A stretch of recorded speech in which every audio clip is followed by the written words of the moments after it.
Estão vendo aí minha tela, né, com o PDF, né? Sim, dá Sim. pra ver sim. Então, beleza. Então,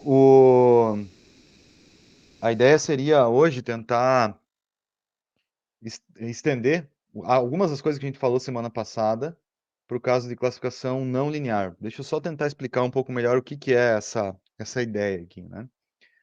Então, na semana passada, a gente ficou vendo alguns classificadores que tentam resolver um problema aqui de classificação, não uma separação aqui, né, entre classes que são linearmente separáveis, né? Então existe uma reta, né, definida por um vetor W aqui, né?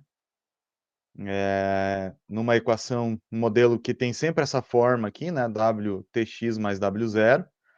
E o nosso objetivo com diferentes modelos lineares é ver diferentes formas de encontrar o W0. Eu falei da Logistic Regression, que tem uma abordagem probabilística aqui, né? Uma visão probabilística sobre esse problema. Mas o resultado dela é também essa formulação aqui, né? O WTx mais W0, tentar achar o W0 aqui por meio de uma formulação específica, visando maximizar probabilidades de classificação. Depois eu falei, acho que a maior parte da aula, né? Ficou em cima da SVM, né? Coloquei uma forma de vocês enxergarem ela aqui pela margem máxima de separação, né? Depois até mandei um vídeo na semana passada, porque vi que algumas pessoas me consultaram, querendo entender de maneira mais clara o que significa maximizar a margem. Eu coloquei aquela outra interpretação, não sei se ajudou, assim, efetivamente, mas é uma outra forma de ver a resolução da SVM, né? Falei para vocês que não, de fato, não é simples, né? Ela é uma formulação mais complicada, mas, de qualquer maneira, o caminho das pedras é aquele lá, né? E na SVM eu também apresentei uma formulação alternativa para ela, quando a gente tenta encontrar o hiperplano de separação aqui com a margem, né? A gente vai ter exemplos de uma classe positiva, exemplos de uma classe negativa aqui, e eventualmente a gente pode ter alguns caras aqui, né? Do lado errado aqui, digamos, do plano de classe, da superfície de separação. E para isso a gente tem que mudar um pouquinho a formulação dela lá para incorporar esse tipo de cenário, né? Mas ainda assim, a solução que ela encontrava para problemas não linearmente separáveis era uma equação do tipo WTx mais W0, né? Então, modelos lineares, eles vão ser sempre com essa cara aqui. Seja classificação, seja regressão, né? É sempre a mesma expressão. Então, ele pressupõe que existe uma reta, um plano, um hiperplano, que separa os dados ou acompanha a tendência dos dados, se for um problema de regressão, mas ele tem sempre essa formulação. No caso de modelos não lineares, já de cara eu adianto para vocês que não existe uma fórmula fechada para eles, tá? Mas o objetivo deles é tentar fornecer uma superfície de separação que não seja uma reta, então essa é a única coisa que a gente pode garantir para eles, né? Não são uma reta, um plano, um hiperplano. E eles podem ter um formato arbitrário qualquer, né? Justamente para tentar capturar a separação de coisas que são não linearmente separáveis. Então, estou desenhando aqui uma possível solução para esse problema de classificação aqui, ó, aonde o separador é formado por duas coisas aqui que não são retas, né? Então, esse cara aqui, essa superfície 1 e essa superfície 2 é que caracterizam o classificador. E isso, com certeza, não é esse modelo que está aqui, tá? Então, como cada modelo não linear existe para cada modelo não linear existe uma forma específica de abordar, né? Eu vou tentar explicar alguns dos mais tradicionais aqui para vocês, e aí a formulação e um detalhamento eu vou ter que ser um pouco mais superficial, porque cada um desses modelos aqui talvez exigiria uma aula, né? Mas o objetivo principal aqui é tentar dar uma ideia de como que esses caras funcionam, né? Para daí, num segundo momento, a gente poder, se for o caso, eu indico para vocês onde vocês podem consultar mais sobre esses aspectos teóricos aí, tá? Então, o nosso objetivo é tentar ver como que a gente constrói coisas que são não lineares e tem uma cara arbitrária aí qualquer, tá? Eu vou começar a partir da SVM da semana passada, porque foi onde a gente parou, e eu acho que fica mais fácil fazer o link com a versão não linear da SVM. Então, o primeiro ponto importante aqui é o seguinte. Essa formulação aqui, que é da semana passada, vou só recapitular ela, o que ela quer dizer. Isso aqui a gente tenta, esse termo aqui, né, em conjunto com essa restrição que está aqui, isso aqui está relacionado à maximização da margem. Então, encontrar a margem máxima de separação. E aqui é um termo que a gente adiciona para permitir que existam erros durante o treinamento, né? Mas ainda assim eu busque encontrar uma margem que seja a máxima ali de separação. Então, por exemplo, quando eu tenho um valor muito alto para essa parcela aqui, quando eu pondero ela, quando eu me preocupo muito com ela, significa que eu não tolero erros de classificação. Então, se eu não tolero erros de classificação, eu tô mais preocupado com erro do que com margem, né? Então, a minha margem fica bem pequenininha, mas eu não tenho nenhum erro de classificação durante o treinamento. Isso se o problema for linearmente separável. Se ele for não linearmente separável, ele vai tentar o menor de todos os erros possíveis quando eu aumento muito essa parcela aqui. Quando eu diminuo essa parcela, eu estou colocando uma preocupação maior, né? Ou aumentando a minha preocupação em maximizar a margem. Então, eu até tolero erros de classificação, como esse caso aqui, né? Eu tolero um erro de classificação, mas para ter uma margem que tenha um tamanho maior. Lembrem sempre que maximização da margem está relacionado com maior acerto no conjunto de teste, maior generalização, que é o nome que se dá em Machine Learning para isso. Tá? Aumento da generalização. Tá? Então, beleza. Então, essa aqui é a formulação lá da SVM, que ainda é uma reta. Isso aqui ainda, o resultado desse negócio aqui é WTX mais W0. Mas agora eu posso ter uma certa tolerância de erros de classificação aqui para problemas até que sejam não linearmente separáveis. Tá? Essa formulação da SVM que permite esse erro, ela é chamada de soft margin. Tá? Quando vocês observarem esse termo na literatura, soft margin, significa que ela permite erros, mas o modelo ainda é WTX mais W0. Tá? Ainda é linear. Tá? Mas ela permite aqui, né, essa formulação, se a gente for voltar aqui, ó, se for resolver fazer lá o tal do dual, né, que é derivar, igualar a zero e tal, reescrever o problema por meio de uma maximização lá. Né, eu estou só escrevendo em termos de maximização, não quero usar esse mínimo para deixar na forma mais usual. Eu mexi aqui na equação igual eu fiz na semana passada, né? Essa formulação aqui, ela tem um ponto importante que é o seguinte. Ela entra aqui, ó. Essa aqui que é a chave do modelo. Ela entra por meio de um produto interno, que pode ser XI transposto XJ, tá? Pode ser o dot product aqui sem problema nenhum. Deixei aqui com a notação de produto interno genérica, mas a gente pode pensar nessa notação aqui sem problema nenhum, tá? Então, tudo que entra, né? Eu vou, digamos, treinar a SVM. Tudo que entra lá efetivamente para a SVM, para ela treinar, é o produto interno entre as features. Então, vamos supor que eu tenho uma tabelona lá que são as minhas features, né? Cada coluna aqui é uma feature. Então, eu vou pegar aqui, ó, o que vai entrar para ela é para todos os I e J, né?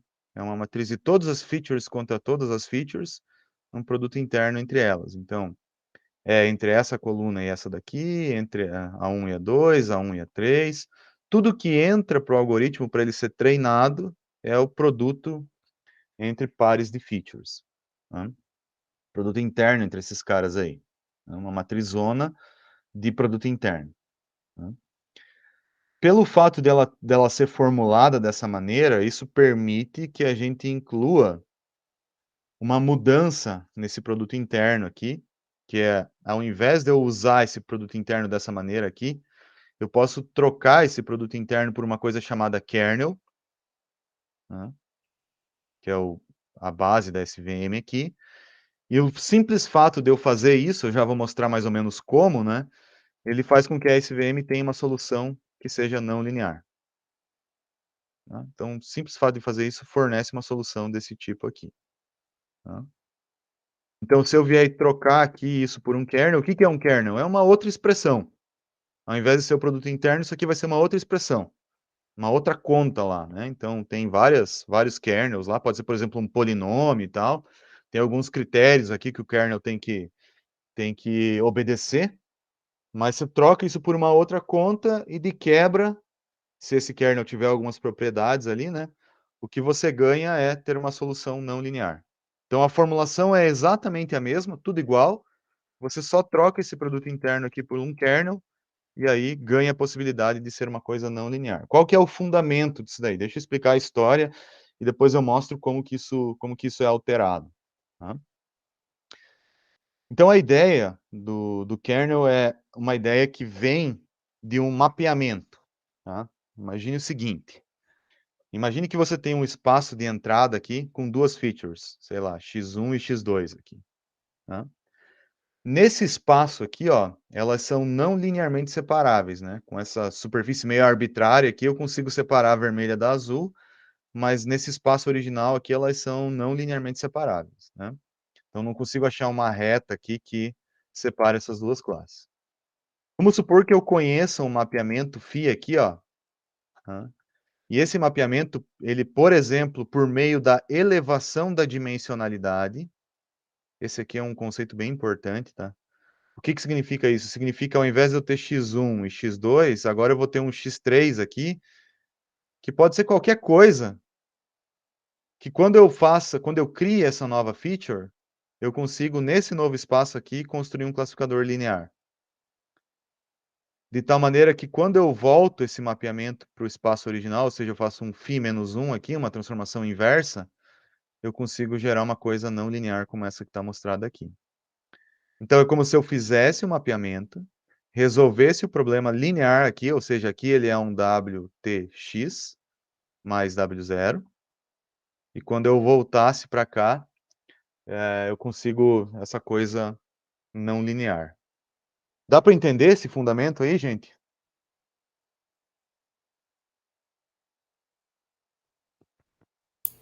Tranquilo. Alguém ficou com alguma dúvida sobre essa ideia por trás desse negócio aí?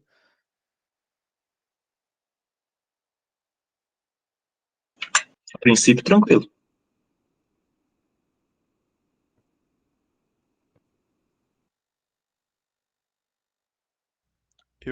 Eu tô acompanhando ainda, professor. Aham. Só uma. Eu posso pensar isso como que eu tô.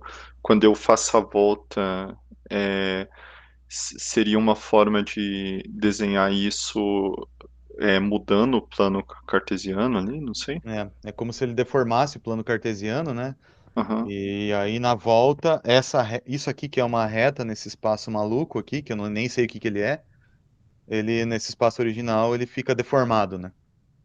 Então entendi. se eu aplicar φ-1, né, nessa expressão aqui, ó, quando eu faço isso aqui é como se ele voltasse essa coisa deformada aqui, né? Tá, beleza. Legal. Então, por exemplo, ó, só para vocês terem uma ideia, alguns mapeamentos que eu poderia criar. Vamos supor que eu tenho aqui, ó, duas classes, a classe verde, né, que é essa que está aqui, e a classe azul, que é essa que está aqui, tá? A classe verde e a azul, elas são não linearmente separáveis nesse espaço unidimensional. Mas vamos supor que eu pegue e crie uma nova feature, que ele vai pegar essa feature x aqui e elevar ao quadrado cada valor. Então, 0, 0 ao quadrado, 1 ao quadrado, 2, 2 ao quadrado, 3 e assim sucessivamente. Então, agora eu vou ter essa feature que é x e essa feature aqui que é x ao quadrado, tá? Aí, nesse espaço aqui, ó, eu posso fazer esses caras serem linearmente separáveis, tá? Então, eu consigo, por meio dessa transformação, fazer isso. Posso ainda fazer uma coisa mais complexa ainda, ó. Esses caras aqui, ó, que são bem não linearmente separáveis nesse espaço aqui, ó. Se eu fizer um mapeamento que é das features x1 e x2 aqui, criar uma nova, z3 aqui, ó, que é x1 ao quadrado mais x2 ao quadrado, eu também consigo, nesse novo espaço aqui, tornar a coisa linearmente separável. E aí, essa expressão aqui, ó, que é WTX mais W0 nesse espaço 3D, quando eu faço a transformação inversa nesse cara aqui, ele vira essa coisa circular aqui no espaço bidimensional.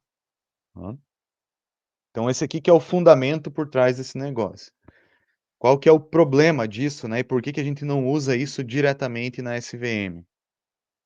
Se a gente fosse resolver dessa forma que está aqui, né?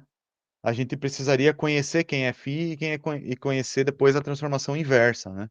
Então isso aqui tem que ser definido e isso aqui tem que existir. Tá? E aí como é que a gente vai garantir, se a gente tem um problema, por exemplo, com 100 features, 1000 features na entrada aqui, como é que eu vou garantir que essa coisa seja linearmente separável, né? Ter que ficar testando vários mapeamentos, chutando, né, abordagens possíveis aqui. Enfim, o problema ele cai nessa questão que é, beleza, se isso aqui funciona, eu até estou mostrando para vocês que sim, né? Mas aí, para generalizar para qualquer problema, qual é o FI que eu vou usar? Existe um FI que resolve todos os problemas? Ele vai ser sempre genérico para qualquer dimensão? Então, aqui reside a primeira dificuldade, né? Que é uma das soluções propostas pela SVM ali de maneira até bem robusta, assim, né? Então, a motivação está aqui, a ideia está aqui, né? Agora a nossa questão é, beleza, o que eu faço com esse FI aqui, né? Como é que eu resolvo esse cara aqui para ele ser, no fim das contas, meu objetivo é tornar isso aqui genérico. Num cenário ideal, né, o que eu quero é que todas as soluções que são não linearmente separáveis num espaço qualquer, num outro espaço elas se tornem linearmente separáveis.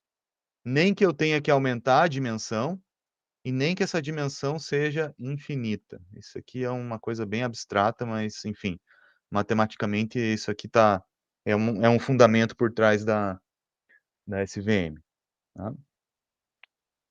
Em geral, para você tornar as coisas linearmente separáveis, elevar a dimensionalidade é uma saída. Tá? E é aqui que vai residir, então, essa história do kernel. Veja, eu ainda não resolvi, tá? Eu tô nessa etapa aqui. Até aí, beleza?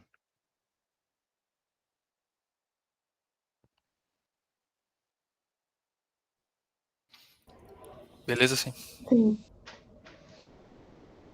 Então tá. Então agora, para a gente chegar nesse FI genérico aí, né? Tem que falar algumas coisas para vocês aqui antes, né? Também não vou muito a fundo porque esse papo aqui é longo, né? Então, o que a gente quer é mapear para um novo espaço, que é um feed X aqui que vai se mapear para um novo espaço. E uma premissa importante, né, da SVM é que esse espaço para onde as coisas vão ser mapeadas, ele é chamado um espaço de Hilbert, né? Isso aqui eu não falei lá nas aulas de álgebra linear e também nem vou falar porque isso aqui é um assunto meio cabeludo, né? Mas o lance aqui é o seguinte, né? Esse espaço de Hilbert, ele é um espaço completamente linear, tá? E a gente pode definir nesse espaço aí um produto interno, tá? Então, eu posso ter esse espaço qualquer, inclusive ele pode ter dimensão infinita, né? Esse é um ponto importante desse espaço de Hilbert, ele pode ter essa dimensionalidade dele aqui é infinita, né? Mas o ponto importante é que eu conheço o produto interno nesse espaço. Então, eu não preciso saber exatamente qual é a dimensão, o que eu preciso é saber qual é o produto interno que eu tenho naquele espaço lá, e isso aqui já, para nós aqui, vocês vão ver que é o suficiente. Tá? Um detalhe é que um espaço de Hilbert com dimensão finita, normalmente, um dos espaços possíveis aqui é o espaço euclidiano, é esse que a gente está bem habituado aí, né, a lidar. Tá? E aí existe um teorema, né, que eu também não vou apresentar a prova dele aqui, que é o teorema de Mercer, né, que ele diz o seguinte, uma função k, né, chamada de kernel, por isso esse nome aqui, né, se ela respeitar algumas restrições, então existem algumas restrições aqui, daqui a pouco eu vou falar bem rápido sobre elas aqui, né, mas se ela respeitar um conjunto de restrições aqui, ela pode ser uma função que pode ser implementada para realizar o produto interno nesse novo espaço. Então, eu tenho uma variável x, que eu aplico φ, para esse espaço de Hilbert aqui, né? E eu tenho uma variável z aqui, que eu também aplico φ nessa variável. Eu não preciso conhecer o φ nesse momento aqui, mas se eu souber que ele é definido por um produto interno que é dado por esse K, desde que K respeite essas restrições, aí eu posso usar o K, ao invés de usar o produto interno dessa maneira que está aqui, tá. Então imagine o seguinte problema, né. Imagine um problema que eu consigo, modelar tudo que eu preciso nesse novo espaço de Hilbert, que é maluco e eu não preciso nem conhecer ele, mas que eu consigo modelar ele todo em termos de produto interno, tá. Aí, o que eu preciso é uma função que realize o produto interno nesse novo espaço. E aí essa função pode ser o kernel, desde que o kernel respeite algumas condições dadas pelo teorema de Mercer, tá, que é esse cara aqui que propôs essa história aqui, tá. Isso aqui é anterior à SVM, tá, é uma teoria, anterior. Aí qual que é o lance, né, qual que é a conexão e como que a coisa começa a ficar interessante para SVM aqui. Então imagine que você tem um algoritmo, tá, você tem um algoritmo que é o caso da SVM, aonde tudo entra no algoritmo por meio de um produto interno. Tudo é produto interno aqui na SVM, tá. Se eu quisesse, eu poderia fazer o seguinte: "Ah, então eu vou fazer um mapeamento φ qualquer aqui, ó, em xi", tô pegando esses caras aqui, ó, tô pegando esses caras aqui. Φ de xi, tá, e ter um φ, sei lá, deixa eu ajeitar melhor essa minha vírgula aqui, e um φ de xj aqui, né, num novo espaço aonde eu torne essas coisas linearmente separáveis, né, o que eu precisaria fazer é só determinar o produto interno entre esses caras aqui. Tá, então eu não precisaria conhecer o φ não precisa mais nesse cenário aqui, o que eu preciso é de conhecer o produto interno. E aí, é nesse ponto que o kernel entra. Então eu posso escolher uma função do kernel lá, que respeita o teorema de Mercer, e aí o teorema de Mercer diz o seguinte: "Beleza, então você não precisa fazer o mapeamento, pode usar essa função de kernel aqui que ela implementa o produto interno lá naquele novo espaço". E além disso, aí esse é o grande lance da história, né, é que além de implementar esse produto interno aqui, as funções do kernel, quando respeitam o teorema de Mercer, elas garantidamente tornam as coisas linearmente separáveis, porque é um espaço de Hilbert e aí o espaço de Hilbert tem essa propriedade.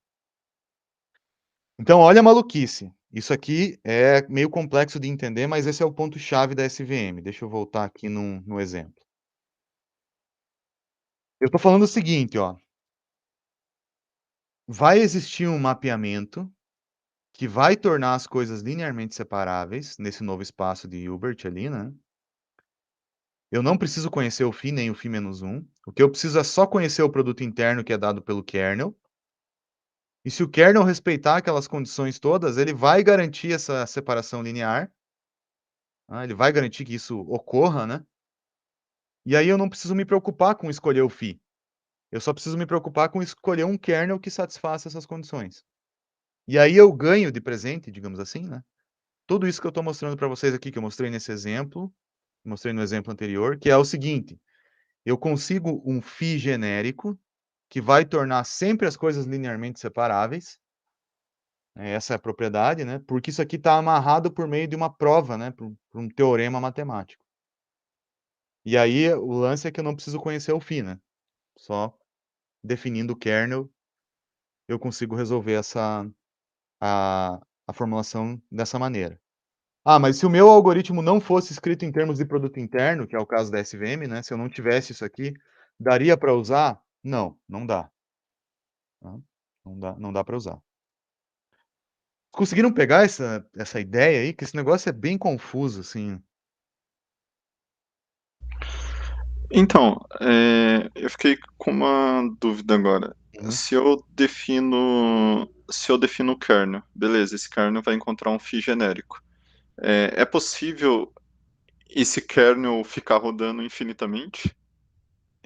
Não, porque ele não é uma procura, ele é eu vou te mostrar alguns kernels que são possível aqui, você vai entender o que eu quero dizer. Então Tá. assim, ó, alguns kernels que respeitam o teorema de Mercer são polinomial, que está aqui, e o gaussiano.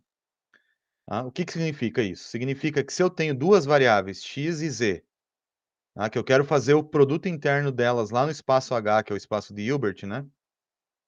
Se eu usar, por exemplo, esse kernel gaussiano que está aqui, ó, esse cara aqui respeita o teorema de Mercer, então ele naturalmente vai fazer o φ implicitamente, que vai tornar as coisas linearmente separáveis, e aí ele automaticamente já vai fazer tudo isso aí para você. Você não precisa ficar buscando qual é o φ, porque a prova matemática que fala o seguinte: esse cara respeita o teorema de Mercer, a prova matemática já sustenta o fato disso ser linearmente separável.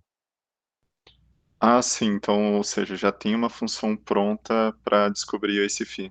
Entendi. Sim. É. Não, É como legal. se o φ, é como se esse cara aqui tivesse dentro dele escondido um φ aqui, ó, que você não sabe qual que é, mas a única coisa que você sabe é que pelo fato dele atender o teorema de Mercer, ele vai ser linearmente separável. Entendeu? Esse, Entendi. esse K aqui, ele esconde um φ, que a gente nunca vai saber quem ele é, porque que a gente precisa só o produto interno, e o produto interno no novo espaço é dado por isso. Mas isso por respeitar o teorema, né, de Mercer, ele torna as coisas linearmente separáveis no novo espaço. Qual que é o problema? Por que que esse negócio não é tão mágico e tão lindo assim, né? Porque existe um parâmetro aqui, ó, que é esse sigma aqui, né? Então, esse sigma, o que que ele faz? Você tem que setar ele a priori. Bom, eu quero que ele seja 0.1, 1, 10, sei lá. Você que vai escolher esse valor. E aí, o fato de você escolher esse valor significa que vão ter regiões onde esse cara vai ser bom para garantir essa separação linear, e tem regiões que isso não necessariamente é verdade. Mas eu já vou mostrar isso aí, tá? Mas é só para adiantar que essa solução também não é tão mágica assim, né?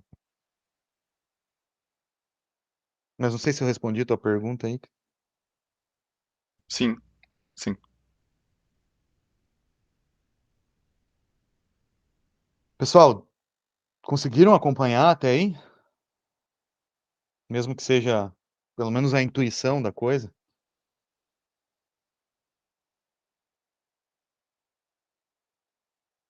Alguém quer que eu repita alguma parte aí?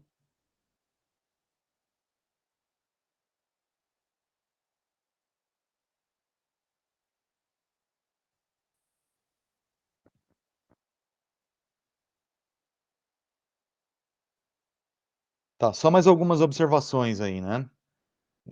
Uma final aqui, né? Ah, o teorema de Mercer aqui, ele é uma coisa bem complicada, assim, sabe? Vamos supor que você bolou o teu kernel aí, inventou uma função qualquer, e você quer saber se aquilo é possível ou não, né, de ser usado como um kernel.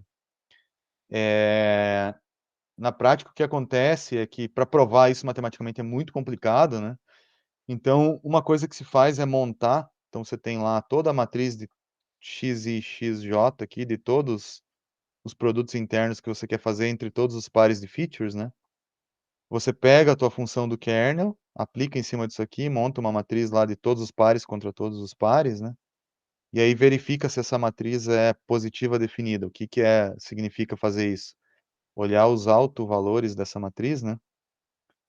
E se eles forem todos maiores ou iguais a zero, isso significa que ela é positiva definida, então para aquele caso aquilo lá é um kernel, tá? Mas isso é só para quem, digamos, né, isso era uma coisa forte nos anos 2000, aí, novos kernels e tal, que a galera propunha, né, mas, enfim, aqui só para explicar para vocês uma coisa mais prática que acho que é relevante.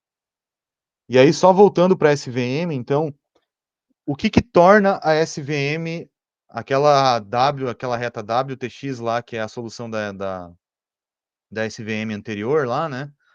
O que que eu faço para fazer com que ela seja não linear, ou seja, que ela tenha essa superfície não linear aqui, ó, de separação, e ainda assim a margem, ó. Tá vendo que tem uma margem acompanhando aqui? Então, para eu chegar numa solução como essa que está aqui, a única coisa que eu preciso fazer é vir aqui, ó, e ao invés de usar esse produto interno como, sei lá, o produto XI transposto XJ, eu troco por uma expressão como essa daqui. Troco por esse negócio aqui, ó, ou polinomial, né? Esses dois são os mais usuais, né? E aí eu troco aqui, ó, faço K de xi, xj, e aí isso aqui torna naturalmente a solução vai ser desse jeito aqui. Então eu consigo fazer ela ser não linear. Não mudo mais nada. O resto continua tudo igual para SVM. Esse é o caminho, né, desse modelo aí. Qual que é o problema, né? Que nem eu falei para vocês antes aqui, ó, tem algumas soluções com fixando o valor de C lá, né, da solução, e usando um kernel RBF aqui, né? Aqui com o sigma lá, só voltando, o que é o sigma? Esse cara que eu tenho que setar aqui no denominador, né? Esse aqui ele vale 5, aqui ele vale 1, e aqui ele vale 1/4. Tá? Então, quanto maior for o sigma, mais suave, digamos assim, é a minha solução. Tá? E ela às vezes comete um ou outro erro aqui, né? Mas ela fica uma solução assim mais parecida com uma reta, né? Quanto menor ele, ó, quando ele vai ficando bem pequenininho, fica uma solução bem localizada, extremamente não linear, né? Mas ela fica extremamente especializada, mais local, assim, né? Então, às vezes, o que você quer é uma combinação entre isso e isso aqui, dependendo do problema que você está tratando, para não ficar super especializado e nem simples demais. Aquele lance do overfitting que eu rapidamente já falei para vocês na aula passada, né? Então, na prática, o que acontece é que você nunca vai ter, ou dificilmente você vai ter, um valor que vai ser bom para todas as regiões. Porque, às vezes, eventualmente, pode ter uma região que você quer que ele seja mais especializado e outra que ele seja mais global. Então, isso, na prática, faz com que a gente acabe tendo que testar alguns desses valores aqui e ver o que funciona melhor. Né? Essa é uma limitação aí desse tipo de modelo. Né? Aí esse aqui seria, então, o primeiro modelo não linear com base na SVM. Vou até mostrar um código rapidamente para vocês aqui, né? Vou pegar esse código da aula aqui, eu não vou ficar muito tempo nos códigos aqui para a gente não travar demais o processo. Mas aqui, ó, eu tenho como que seria o caso para eu treinar uma SVM não linear, tá? A SVM não linear, então tá aqui, ó. Eu gerei dados, né? Gerei aleatoriamente, né? Dados aqui que tem essa cara aqui, né? Como se fosse um ou exclusivo, mas espalhado aqui, né? Nesse espaço. Então, somos valores aleatórios ali, gero esses dados aqui, né? E aí eu vou treinar uma SVM agora, em vez de ser o kernel linear, é um kernel RBF, né? Que é aquele que muda ali, né? Aí tem o gama, que é o parâmetro dele, às vezes é sigma ou é gama, se está no numerador é gama, se está no denominador, perdão, se está no denominador é sigma, no numerador é gama, né? E um C igual a 10, ó. Aí ele consegue chegar nessa solução não linear aqui. Essa solução não linear aqui significa que ela é linear lá no espaço de Hilbert, mas você não conhece o mapeamento. Você só sabe que ela está fazendo isso aqui implicitamente para você. Né? Aí tem outros exemplos aqui, ó, de não linear, apesar de que esse caso aqui praticamente nem precisaria ser não linear, né? Mas se a gente mexer nesses parâmetros aqui, vocês vão ver que, né, pode ficar horrível a solução, eventualmente nem chegar numa solução razoável. Isso aqui, ó, super especializada, né? Então, se tivesse um azul aqui, ele ia errar, se tivesse um azul aqui, ele ia errar, se tivesse um vermelho aqui, ele ia errar. Então, veja que depende muito dessa escolha de parâmetros. Né? Então, assim, do ponto de vista de implementação de código aqui, é uma linha, né? É uma linha, porque o resto tudo já está feito lá dentro do pacote do scikit-learn. Né? Pergunta sobre a SVM aí, gente? Posso continuar?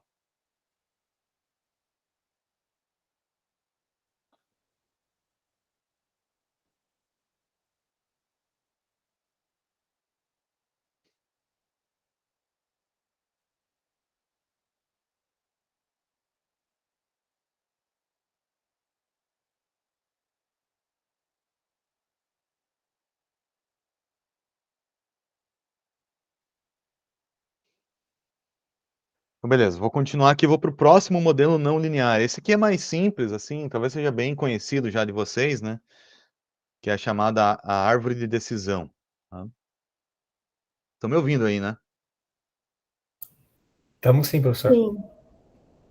Então, a árvore de decisão, a ideia dela é a seguinte, ó. É você construir uma árvore, então que parte de um nó raiz aqui, né, que se chama. até um nó folha, né? Uma analogia a uma árvore, assim, né? E essa árvore vai fazendo decisões à medida que você vai percorrendo ela, de tal maneira que no fim aqui da árvore você vai ter uma classe ou uma classificação para aquele teu dado de entrada. Então, de maneira assim mais didática, né? Imagine que você tem uma imagem e você quer saber se ela é uma imagem indoor ou outdoor. Aí você poderia construir uma árvore de decisão semântica aqui, né? Se a gente conseguisse fazer isso. Algo como, a parte de cima dessa imagem é azul, se sim, ele vai para um lado da árvore, se não, vai para outro. A parte de baixo é azul também? Se for falso, ele vai para um lado, se for verdadeiro, vai para o outro. E assim vai percorrendo decisões, né, que vão lá nos nossos folhas dizer o seguinte, ó, essa árvore aqui, quando você percorre ela dessa maneira, você vai chegar numa decisão lá no fim, que é a classe correspondente àquele teu dado. Tá? Então, isso seria na fase de teste, né? Na fase de treinamento, o que a gente faz é apresentar dados aqui, eu já vou mostrar com mais detalhe isso, né? Mas é apresentar dados aqui no nó raiz e fazendo splits que vão tentando colocar o máximo de classes para um lado e outra classe para outro, né? Então ele vai fazendo um split, ó, coloca todos os vermelhos para cá, todos os azuis para lá. Aqui, ó, vermelho vai para um lado, azul vai para o outro, sei lá, né? Ele vai fazendo splits aqui, né? E aí para tentar fazer com que lá nos nós folha você tenha exemplos de uma única classe, né? Porque quando você percorra lá um exemplo de teste, ó, e ele cai aqui, azul é um teste, né? Quando ele cai aqui, você sabe, bom, se ali tinha mais vermelho, ou tinha só classe vermelha, significa que aquele cara era vermelho durante o treinamento, né? Se tinha mais azul, verde, né? Aí provavelmente ele era verde. Na prática, o que acontece é que nos nosso folha, né? Nós vamos ter, na verdade, uma distribuição de classes aqui, ó. Tá? Então a gente vai ter, por exemplo, nesse nó folha aqui, eu vou ter um pouquinho de azul, um pouquinho de amarelo, se fossem 4 classes, por exemplo, né? Muitas vermelhas e um pouquinho de verde. Então, quando eu percorro toda a árvore e chego lá no fim, e chego um exemplo de teste qualquer, né, que eu queira classificar aqui, quando eu chego aqui no fim, então, eu olho o seguinte, isso aqui é majoritariamente vermelho, então essa classe aqui vai ser vermelho. Tá? Essa aqui é a ideia da árvore de decisão. Normalmente os splits que ela faz, né, se a gente tem dados em 2 dimensões, como esse caso aqui, são splits do tipo if-else, né? Então eu faço um if aqui e um else, né? Que significa o seguinte, se for uma coisa, né, maior que uma coisa, ele vai para um lado, se for menor, vai para o outro. Então os splits que ela faz são coisas assim, ó, maior que tanto vai para um lado, menor que tanto vai para o outro.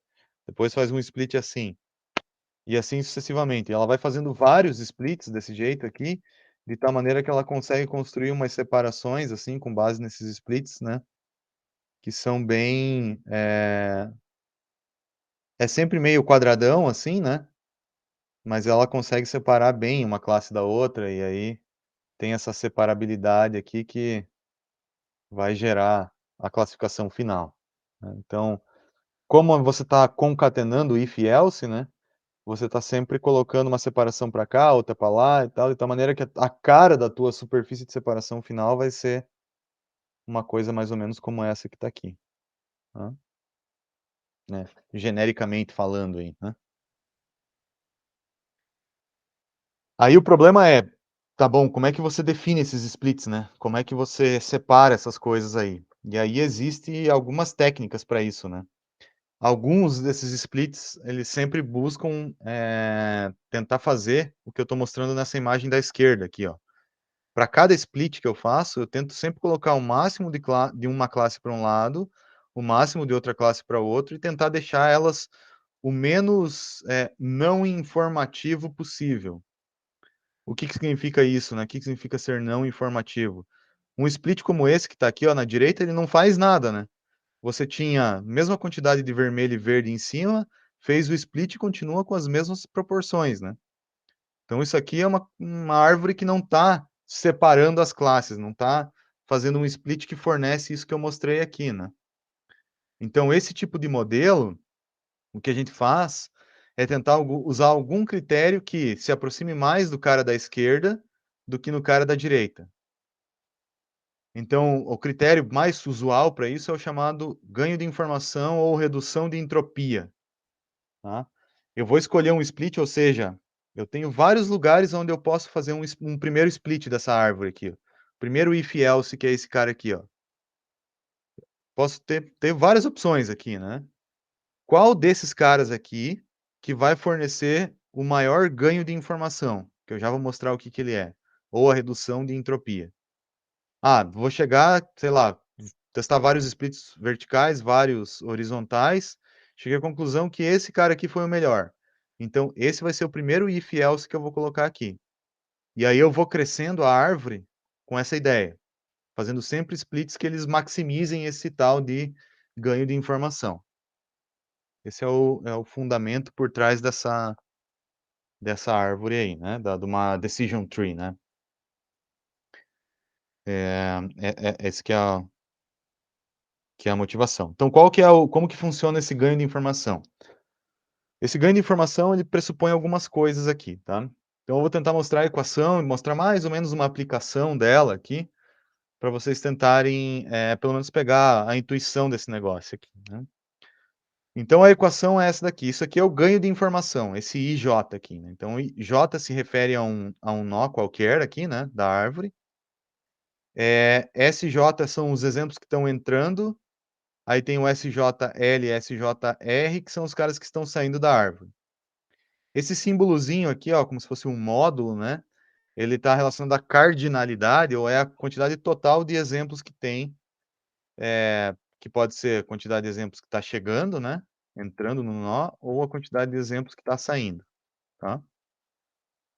Então, o ganho de informação é o seguinte, ele pega a entropia que está vindo, então tem uma entropia aqui, pense que entropia é uma medida de quão embaralhadas as coisas estão, tá? Então, a entropia mede para a gente isso. A fórmula dela é essa fórmula que está aqui, ó. Ela é um somatório, né, para todas as classes aqui, né, que eu tenho de dados entrando, né. PC, que é a proporção de dados de uma classe qualquer.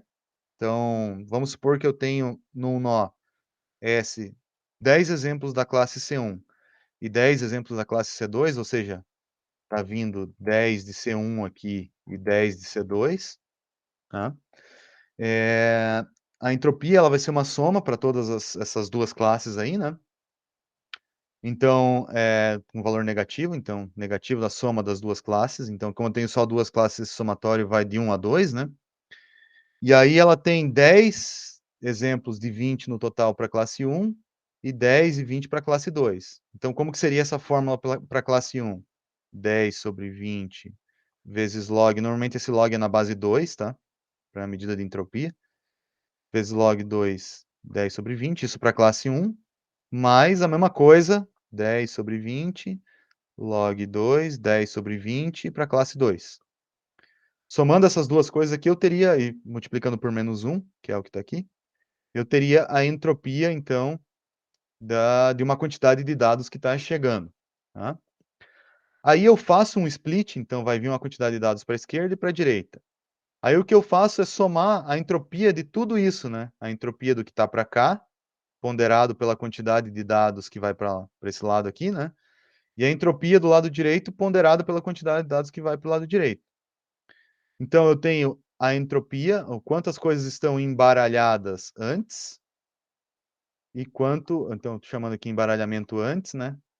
E aqui eu tenho o embaralhamento depois, tá? Então, eu vou buscar por um split, eu vou tentar achar lá, dentre os vários splits que eu posso fazer, tanto vertical quanto horizontal, eu vou um por um, né? Vou testar esse aqui. Vou medir o quanto que tinha de embaralhamento antes e quanto que tinha embaralhamento depois, né? Estou subtraindo, né? Então eu consigo dizer quanto que eu tenho de ganho de informação.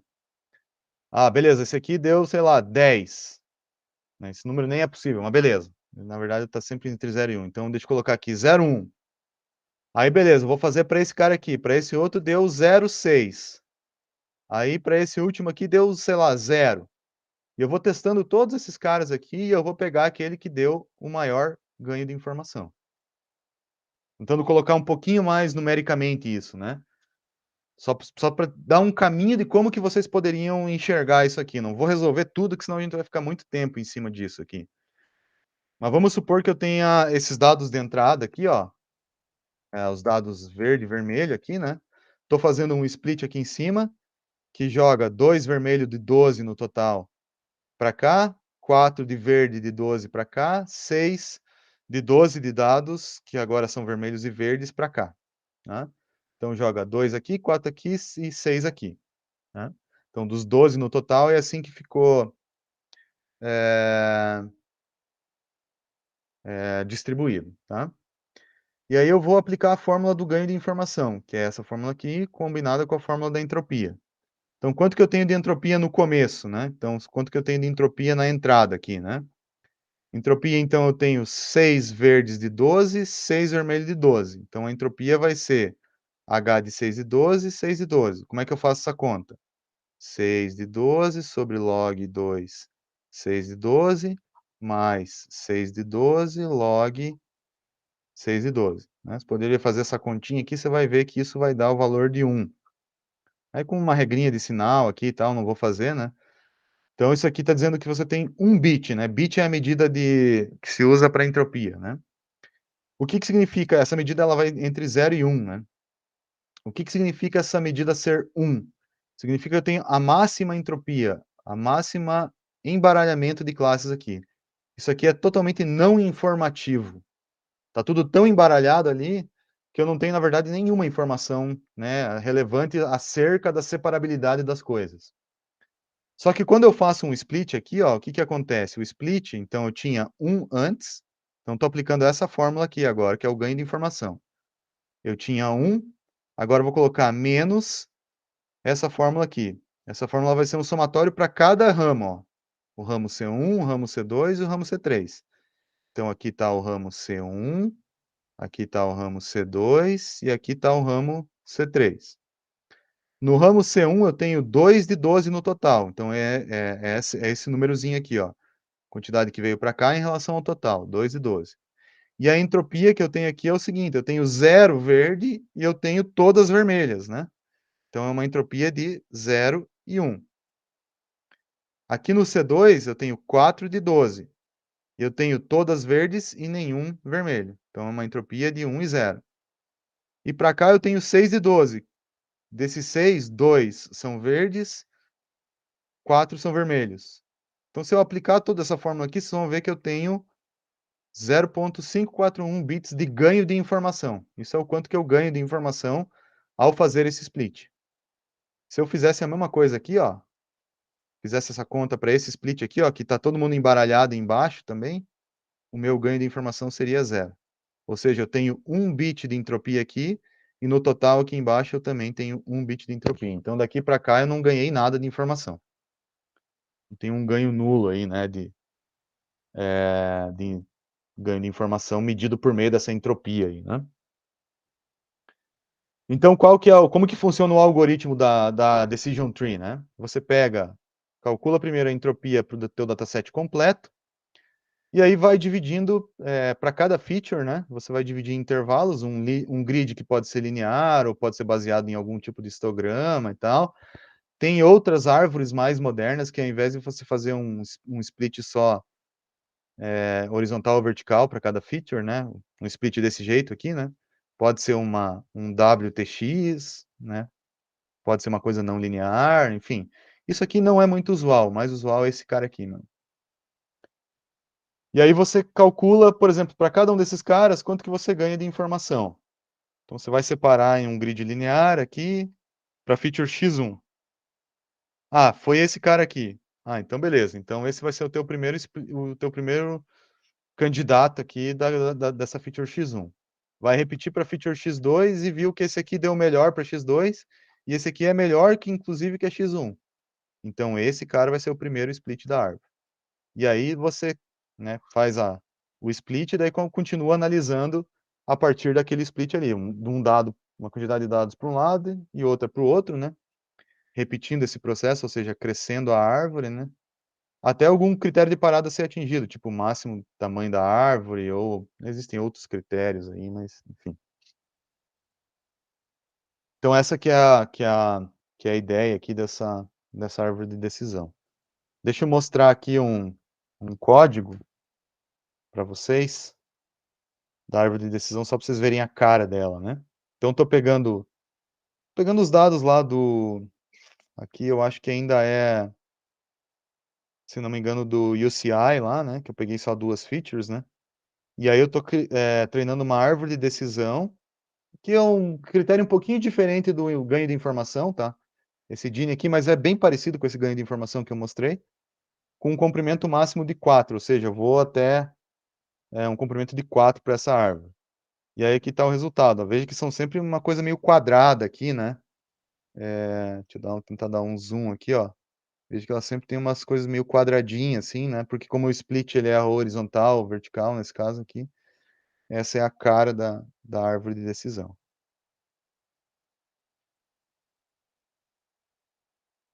Deu para entender aí? Eu sugiro vocês pegarem, se vocês quiserem entender bem isso aqui, ó, fazer essas contas na mão aqui, sabe. Não estou fazendo isso aqui porque, enfim, nós estamos bem apertado de conteúdo aqui, então mas dá para fazer e checar aí só para você se convencer e entender um pouco melhor o que isso significa. Mas de qualquer maneira, não sei se ficou alguma dúvida aí.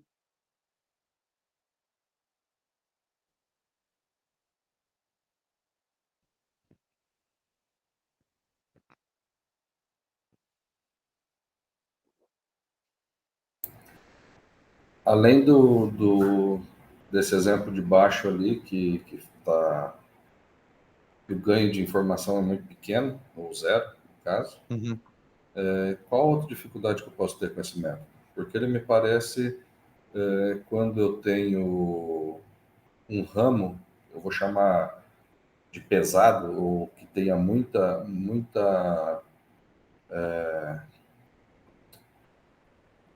como que eu vou dizer, por É exemplo, como se eu Oi? tivesse muita fruta no galho da árvore, né. Exato. Se tivesse muita informação, muita fruta no galho da árvore ali, a tendência que me parece é ele apontar sempre para aquele galho.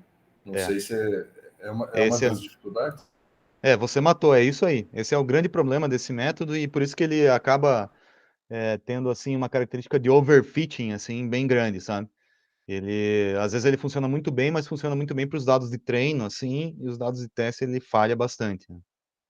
Ele é um método, muito simples na prática, ele é quase nossa, quase não se usa, assim.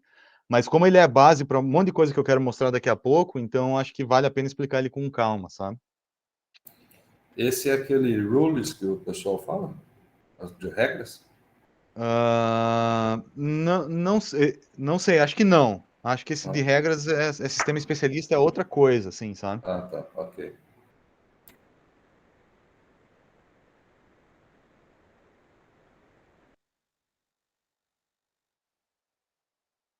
Então beleza, eu vou explicar o próximo modelo que ele está totalmente relacionado a esse cara aqui, é a Random Forest, né. E aí aqui é que a coisa começa a ficar mais interessante do ponto de vista prático, né. Inclusive esse algoritmo aqui, ele é o algoritmo que se usa naquele videogame da Microsoft lá, esqueci o nome dele. Aquele que usa nuvem de pontos para reconhecer ações lá, eu esqueci o nome daquele videogame. Super famoso. Se alguém lembrar aí, me ajude a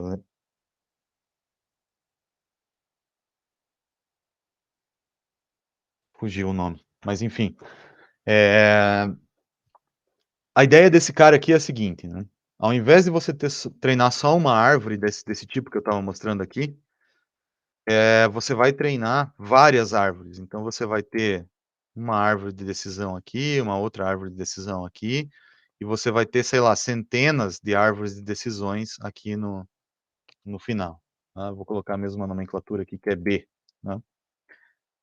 Aí você vai treinar cada uma dessas árvores aqui de maneira separada, tá. Então como que é o processo? Você vai pegar o teu dataset inteiro, então você vai ter um dataset completo, e aí para cada árvore aqui, você vai treinar com um subset, tá. Um subset desse teu dataset inteiro. o que ele vai ter, esse subset? Ele vai ter só uma parte das features, tá? Uma parte da quantidade de features que você tem, e, às vezes, dependendo da forma como o método é treinado, uma parte dos dados também. Então, você não vai usar, vamos supor que você tenha N exemplos, você vai usar, sei lá, 10% dos teus dados, e ao invés de você usar todas as tuas, sei lá, 30 features, você vai usar para cada árvore 4, 5. Isso aqui é um parâmetro que você tem que definir a priori, tá?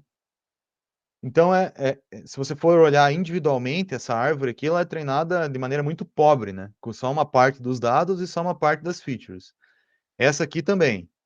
Até a tua árvore B ali, que também é testada da mesma maneira. E como que cada árvore dessa aqui é treinada? Usando exatamente esse esquema aqui que eu falei para vocês de ganho de informação, tá? Então, essa árvore individualmente ela é ruim, essa individualmente ela é ruim e a B é ruim. Só que o que a Random Forest faz, né? E é uma random e é forest porque justamente é esse lance de pegar aleatoriamente features e dados num conjunto de árvores que seria essa floresta aí, né? O que ela faz é combinar essas várias árvores aqui, ó, a decisão dessas várias árvores, de tal forma que a combinação dessas várias árvores que individualmente são ruins dê um resultado bom. Vou tentar mostrar isso por meio de uma regressão aqui que é mais simples de entender, tá? Então eu tenho, vamos supor que eu queira fazer um fitting desse seno, cosseno aqui, sei lá, né? Seno nesse caso aqui. E eu quero usar, por exemplo, essa random forest para isso, né? Um detalhe só, quando é regressão, vou falar mais sobre isso mais para frente, tá? Mas quando é regressão, o que você tem lá nos nós folha, não tem nenhum, aqui no nó folha, no final, aqui, ó, o que você vai ter aqui é uma faixa de valores, na verdade, né? Ao invés de uma classe única. Então, ele vai estar numa faixa de valores. Depois eu vou falar com mais detalhes sobre isso, mas independente disso, quando a gente tem a random forest, se eu for olhar o resultado, por exemplo, dessa árvore 1 aqui, ó, o trabalho que ela está fazendo é uma coisa bem tosca aqui, ó, bem quadradão aqui, bem ruim, sei lá. Esse resultado que eu estou realçando em vermelho aqui, tá? Então, só o resultado dela é horrível, né? Nem está pegando o que está acontecendo direito com os dados. Se eu for olhar a 2, talvez seja uma coisa meio parecida, vem para cá, vai para lá e tal. Mas o lance é, quando eu vou aumentando esse número, sei lá, eu uso 100, 200 árvores e combino por meio de uma média, né, soma ponderada desses caras aqui, na média o que vai acontecer é que quando eu calculo essa soma, a média é muito boa, né? E é por isso que esses algoritmos são extremamente robustos, assim, em termos práticos, né? Eles funcionam muito bem, tá? Tem um resultado final aí que é bem relevante, né? Então essa aqui que seria a justificativa por trás da Random Forest, tá? A média das coisas aqui, ela deixa mais robusto. E é legal que, aqui é só um equacionamento, né, do que eu estou falando ali, né? Mas é legal que quanto mais árvores você tem, cada árvore é bem abrupta, né, a variação aqui, né? Então, quanto mais árvores você vai colocando, por exemplo, tenho 200 árvores aqui, ó, a superfície de separação entre as classes vai ficando bem suave, assim, né? Então, ela tem uma superfície de separação ali que é bem interessante, né? Esse método ele é um dos melhores atualmente, assim, para classificação de dados aí com base em features, né? Desse tipo de dado que a gente está vendo aqui, né? Que não é imagem, sinal e tal, né? Esse tipo de classificador é muito bom, né? E do ponto de vista de sistema embarcado, é por isso que o videogame lá da Microsoft usa ele, né? Ele também é muito bom, porque como são árvores que são if-elses ali, que é simples, né? Dependendo do hardware que você está usando para implementar isso, você consegue acelerar e fazer, inclusive em paralelo, né? Cada árvore pode ser resolvida em paralelo aqui, e aí pode ser otimizado e ter um hardware customizado ali para o teu modelo, né? Principalmente se usar tipo FPGA, essas coisas aí, né? Então esse modelo também ele é bem interessante, né? E aí por isso que aqui que entra, na verdade, a grande aplicação das árvores de decisão, né? Esse esquema, então, eu vou pular o código aqui, que eu acho que, né, tá bem batido, né. Só vou avançar aqui e vou falar uma outra coisa. Esse esquema aqui da Random Forest, onde a gente pega uma parte dos dados e uma parte das features para treinar cada modelo, e depois combina esses caras aqui, para ter uma decisão final aqui. O nome desse negócio aqui é bagging. Isso aqui é uma definição da estatística, tá? Então, a Random Forest é um modelo de bagging, né? Então, ele fornece esse tipo de solução que está aqui. Existe um outro grupo de modelos que se chama Boosting, daqui a pouco eu vou falar sobre eles, aonde cada modelo é treinado com base num erro que o modelo anterior gerou. Então, eu pego todos os dados, treino no modelo. Esse cara aqui, modelo mais simples, né, comete alguns erros. Eu vou pegar os erros que esse cara cometeu aqui, vou dar um peso maior neles e vou treinar o próximo modelo olhando esse cara aqui com pesos menores, tá? Com pesos modificados ali, né? Algo mais ou menos nesse sentido aqui, que é o AdaBoost. Deixa eu já explicar esse cara aqui, que daí a gente já adianta esse tópico. O AdaBoost, então, o que ele faz, tá? Vamos supor que eu tenho meu dataset original aqui, e agora eu vou combinar árvores de decisão aqui, bem simples também, e vou fazer a combinação dessas árvores, mas elas vão ser treinadas, ao invés de ser treinada individualmente, eu vou treinar elas de forma subsequente. Como? Eu vou pegar primeiro o dataset aqui e vou treinar uma primeira árvore, que é essa árvore que está aqui. Separou os azuis ali dos vermelhos, errou esse cara aqui e esse cara aqui. Beleza, o que eu vou fazer então? A próxima árvore que eu vou treinar, eu vou falar, ó, esse cara que errou aqui, ele vai ter um peso maior. Veja que ele ficou maiorzinho aqui, ó, justamente para realçar esse peso. E aí eu vou falar assim, agora, quando você for treinar esse modelo aqui, se você errar esses caras que têm um peso maior, vai ser pior. Então ele vai tentar treinar isso aqui de tal maneira que aqueles caras que ele errou antes, ele não vai mais errar. Aí treinou essa outra árvore que está aqui. Agora cometeu esse e esse erro aqui. E aí agora eu vou ponderar esses caras aqui. Beleza. Vou dar uma ênfase maior nesses caras que estão aqui em cima. E aí vou treinar essa terceira árvore aqui, ó, que vai tentar não errar aqueles caras lá. E aí no final, depois que eu treinei cada um desses caras aqui, eu vou fazer uma combinação, ó. A árvore que erra menos, ela vai ter, né, o que tem menor erro, digamos assim, né, ela vai ter um peso maior. Isso aqui é um exemplo simples, né, até nem fica muito evidente isso, né? Mas aí eu vou ponderar essas árvores pelos erros que elas cometeram, né? E aí vou combinar elas para gerar a decisão final.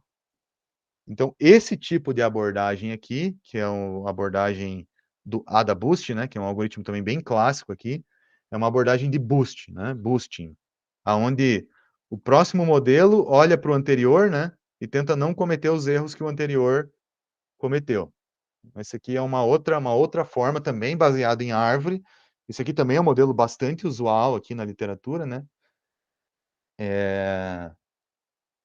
Para tentar, né, também usando árvores de decisão, chegar numa solução que seja mais robusta. Eu deixei o algoritmo dele aqui, né? Tem uns detalhezinhos de implementação, por exemplo, como que esses pesos são calculados, na maior parte das vezes ele faz um log aqui, né? Com base num erro, né? E aí ele vai gerar um peso, né? Que vai ser proporcional a esse cara aqui. Eu não vou abrir muito essa equação aqui, mas só para dar ideia para vocês, né? E aí, esses pesos aqui são atualizados a cada interação com base num erro que ele comete aqui, né? Esse erro tem um fator exponencial aqui também, e aí é por isso que ele gera um valor de peso diferente para cada classificador no fim, né? E esse peso no fim diz o seguinte, ó, aqui eu tenho certeza, por isso que tá um vermelho mais escuro, né? Aqui eu tenho certeza que é vermelho, aqui eu não tenho tanta certeza, né? Então tem uma probabilidade menor aqui, né? Então ele faz essas combinações, então coloca uma região que no fim das contas deixa a cara desse modelo muito parecido com essa do Random Forest, né? Então o Random Forest e o AdaBoost, eles são bem similares nesse sentido. Pergunta sobre isso aí, gente?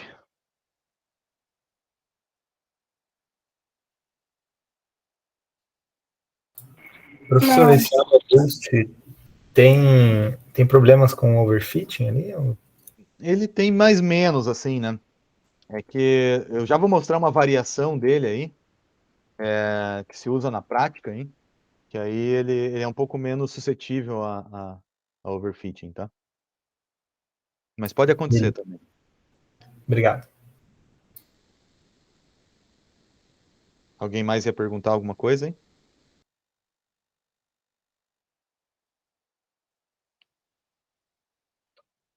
Não sei se eu ouvi alguém falando junto quando o Diego abriu o microfone, hein?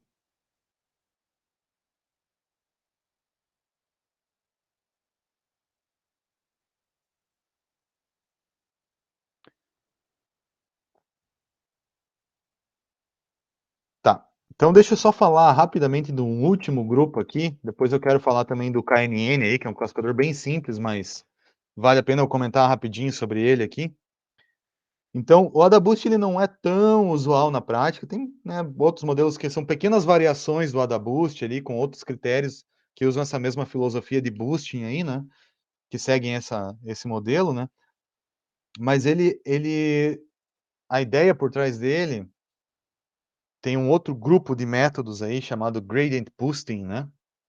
Que esses aqui sim são práticos e hoje o estado da arte de classificadores está em cima desses caras aqui, que são os caras baseados em Gradient Boosting, né?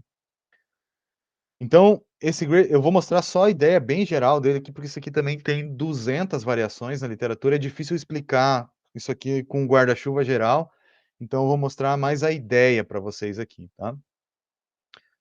Então, qual que é o objetivo do Gradient Boosting? Vamos supor que eu tenho um problema de regressão, né? Eu quero tentar fazer um fitting aqui desses dados. Um pouco diferente de classificação, né? A diferença principal da regressão para classificação é que o y não é discreto, ele é contínuo agora. Então, onde eu quero chegar é em algo mais ou menos como está mostrado aí. Então, como que esse cara opera, tá? Quais são os passos por trás dele?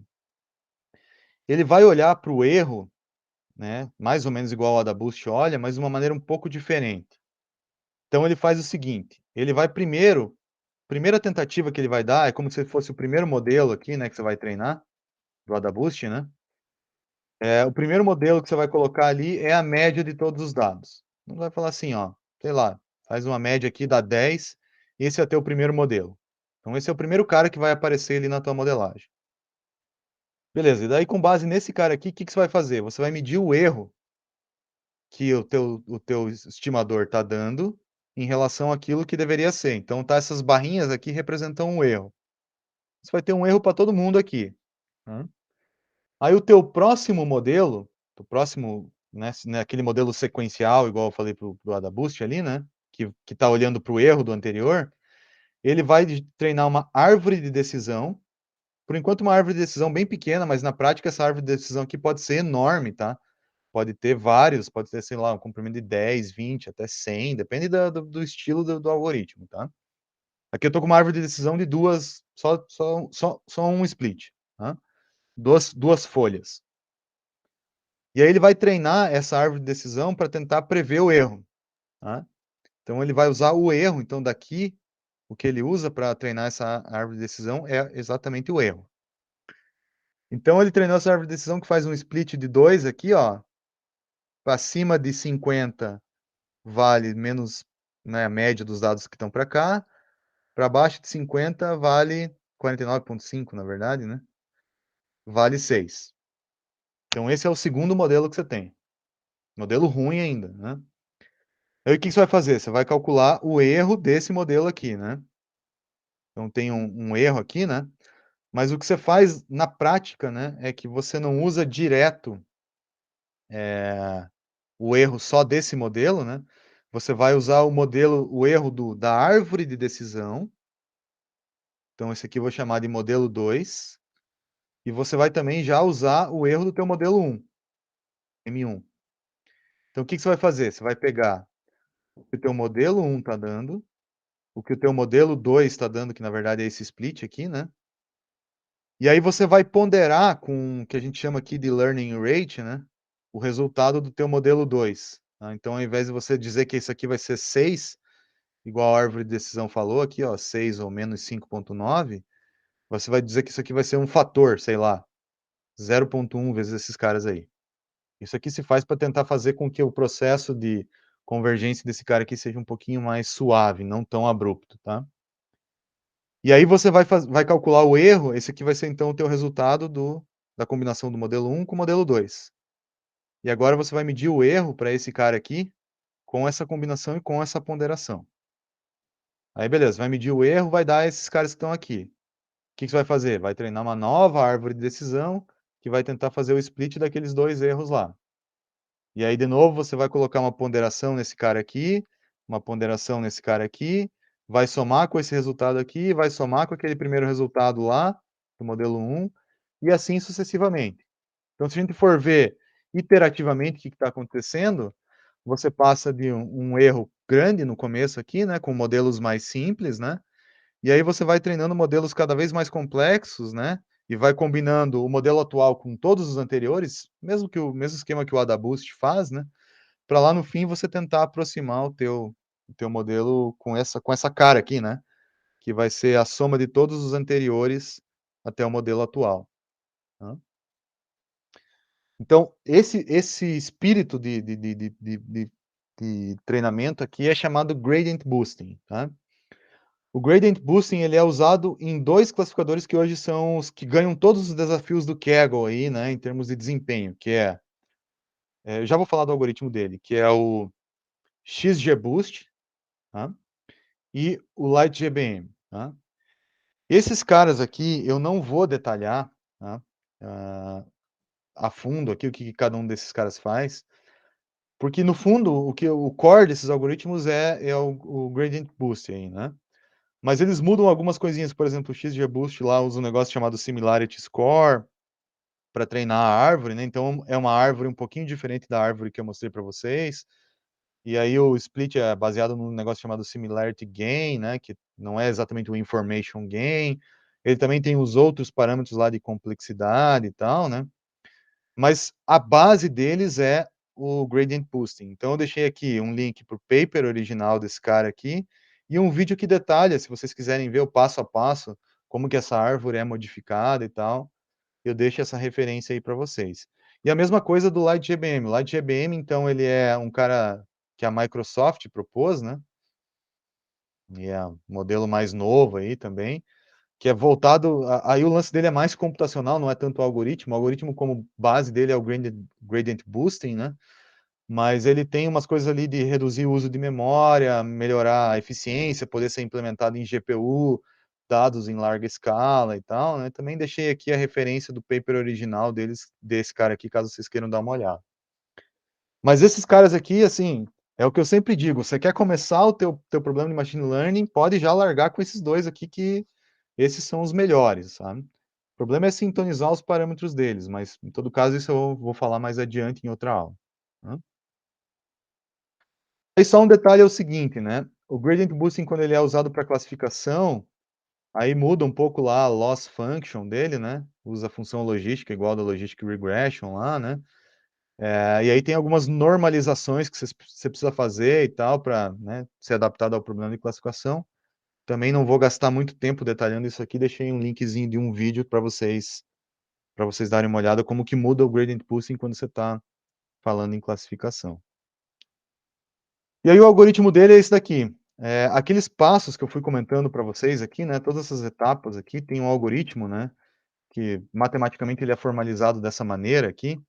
Isso aqui é aquela média inicial lá que eu falei para vocês, né. Como que isso aqui vira uma média, depois tem um detalhe também, coloquei nesse link, tá, para vocês para entender mais matematicamente, né, por que que isso aqui vira média. Os resíduos dos erros lá é dado por uma derivada, então também para ver como que isso aqui vira derivada, deixei nesse link aqui, né. E aí a intuição por trás do algoritmo é exatamente essa que eu mostrei.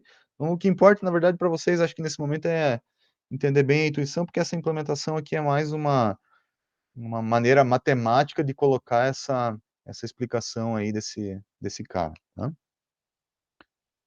Deu para entender? Pelo menos essa parte aqui, que eu acho que é a mais importante? Deu sim. Esses são modelos mais simples, né, é mais algorítmico do que matemático, né.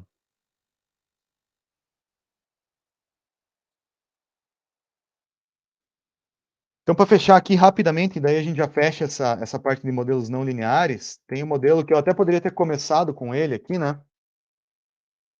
É o KNN, né?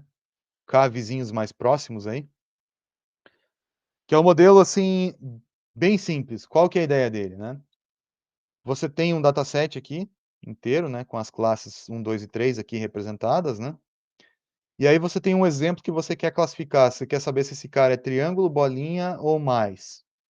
O que você faz? Você vai olhar os vizinhos mais próximos dele. Vizinhos em que critério? Algum critério de distância. Pode ser distância euclidiana, pode ser qualquer outro tipo de distância, né? Por exemplo, se for euclidiana, as coisas são esféricas aqui, né? Então, eu olho, por exemplo, para os, sei lá, 5 vizinhos mais próximos. 1, 2, 3, 4, 5, dentro desse raio aqui de distância euclidiana. Se a maior parte dos exemplos for triângulo, esse cara vira triângulo. Se for mais, é mais. Se for bolinha, é bolinha. Tá? Então, K é o número de vizinhos, tá? Que você vai escolher. Tá? Então, só vai assinalar com o cara que tem o maior número ali a classe dominante ali na vizinhança. Qual que é o problema desse cara? Né? Primeira coisa, para você fazer classificação de qualquer dado, você precisaria guardar o dataset inteiro, né? Então, guardar o dataset completo ali para poder fazer essa classificação. Então, se você tem 10.000 dados, 1 milhão de dados, isso significa guardar o dataset inteiro para depois fazer essa comparação durante a classificação. Outro problema é que nem sempre o teu problema vai ser adequado a uma distância euclidiana, tá? Deixa eu colocar esse exemplo aqui que ele é mais fácil de entender. Uma escala meio tosca aqui, mas dá para ter uma ideia. Então, por exemplo, se eu for usar o k igual a n, k igual a 1 aqui, né? E aí eu, sei lá, eu caio num exemplo aqui,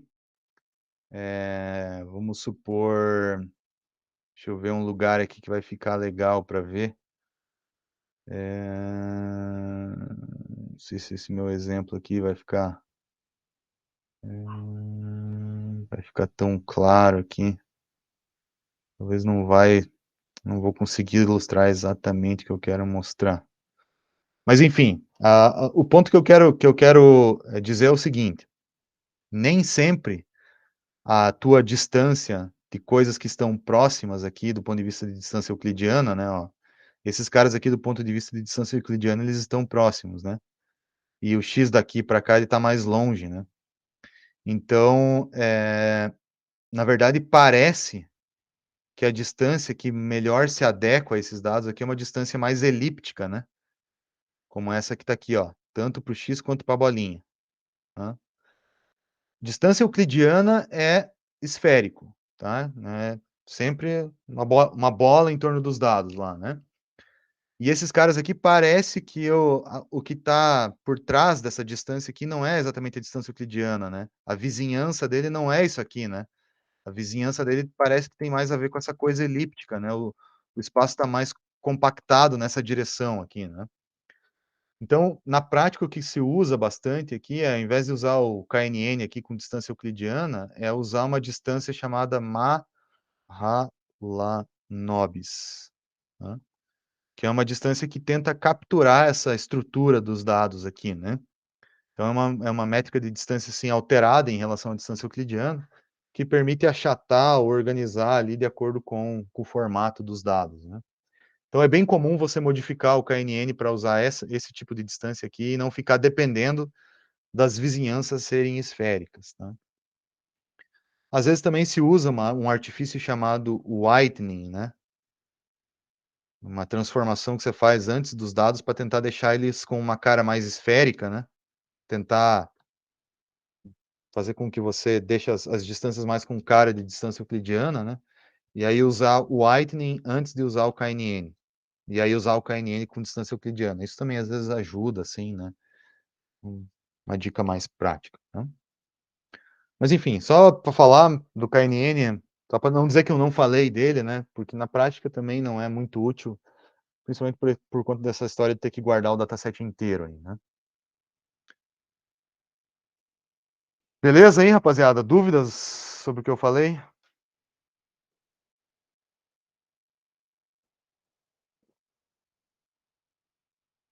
Vou parar a gravação do vídeo aqui.